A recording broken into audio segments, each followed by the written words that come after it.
Biyahe ako, binisita ko yung isa sa ating mga sender sa panid sa kagahapon, Pages and Memories. At bago ang lahat mga kaibigan, gusto kong mag-subscribe muna kayo sa aking channel, KR Caballero.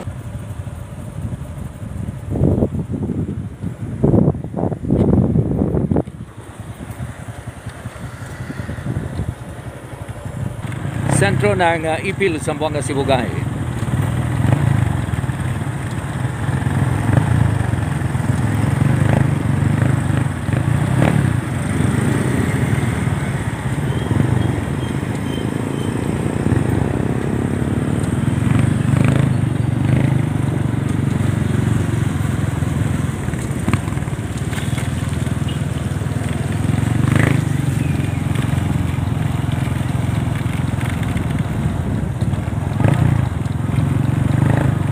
Punta kaming Lapas Naga kasi tagaroon yung sender namin sa mga panid sa kagahapon, si Vicky. Hello mga kaibigan, magandang araw po sa inyo lahat. Binisita ko ngayon ang isa sa ating mga sender sa mga panid sa kagahapon sa kanilang bahay. Makakasama ko ang ating sender na tatawagin lamang natin sa pangalang Vicky. Siya mga kaibigan, ang ating sender. Sa next video natin sa ating mga panid sa kagahapon in English, Pages of Memories. Magandang hapon, magandang araw sa iyo, Ma'am Vicky. Yes, magandang hapon din sa iyo, Kuya Rom.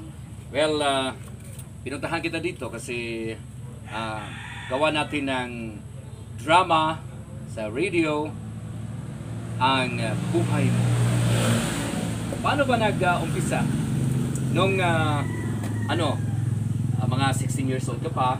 Yes. Nagkaroon ako ng boyfriend. Tapos, Nagkaroon ka ng boyfriend? yes.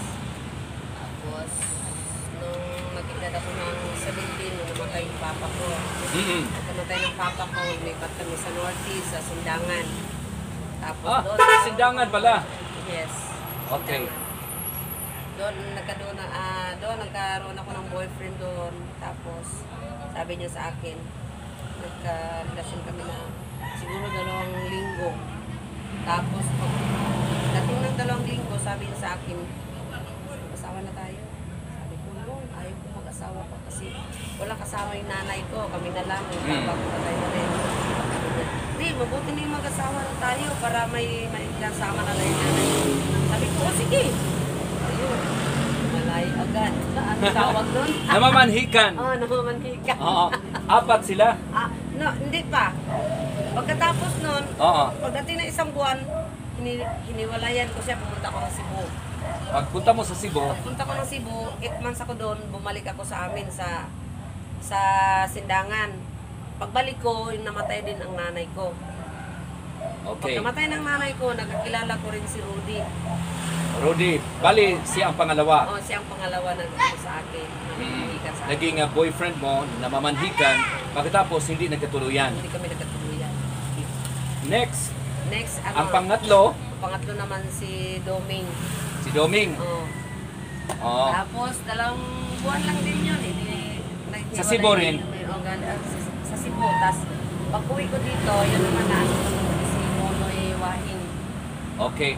So, ngayon, bali, Pangatlo. nasaan na yung husband mo? Ang pang-5 na sa akin, mga kaibigan yun na nagtuluyan ko. Tapos yun, nagkaroon kami ng anak. Ang pang-5. Ang pang-5. Ilan ang anak mo sa kanya? Kay, ano pangalan? Ani, Rogelio. Kay Rogelio. Rogelio Bayusis. Siguro nung bata ka pa, ang ganda mo. Kaya ang daming manliligaw. Tingnan niyo mga kaibigan. Di ba maganda si Vicky? Oo. At naka-red pa.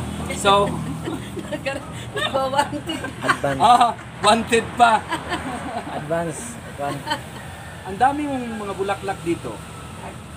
Kasi nung namatay yung asawa ko, pag namatay ng asawa ko, may nakilala din ako ng isang lalaki. Tapos, may business din siya. Tapos pag iwalay namin, Yun ang focus ako sa mga bulaklak. Plantita pala ito si Vicky. Ang dami niyang mga bulaklak dito sa bahay niya. Daghan kayo siyang bulak, no? Ito. Mm. Alaga ko. Kaya aquarium pa din ako dito. Aquarium lang linis. Pero maraming isda. Ito mga alaga ko to. Mm-mm. Focus ako dito sa mga bulaklak ko.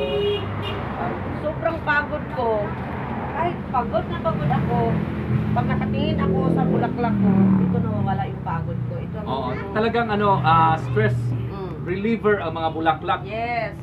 Totoo Kaya yan. ang sarap mag tanim ng mga bulaklak. Oo. Pag may Diba? halaman ka, Mag-alaga ng mga bulaklak. Ito yung Ito ang butterfly. butterfly. Yes. Ang welcome. Ah, Ang welcome business to. Pag meron ka nito, pag gabi, kaya pala kami palaging welcome dito Yes. sa bahay mo. lahat, kahit sino, welcome.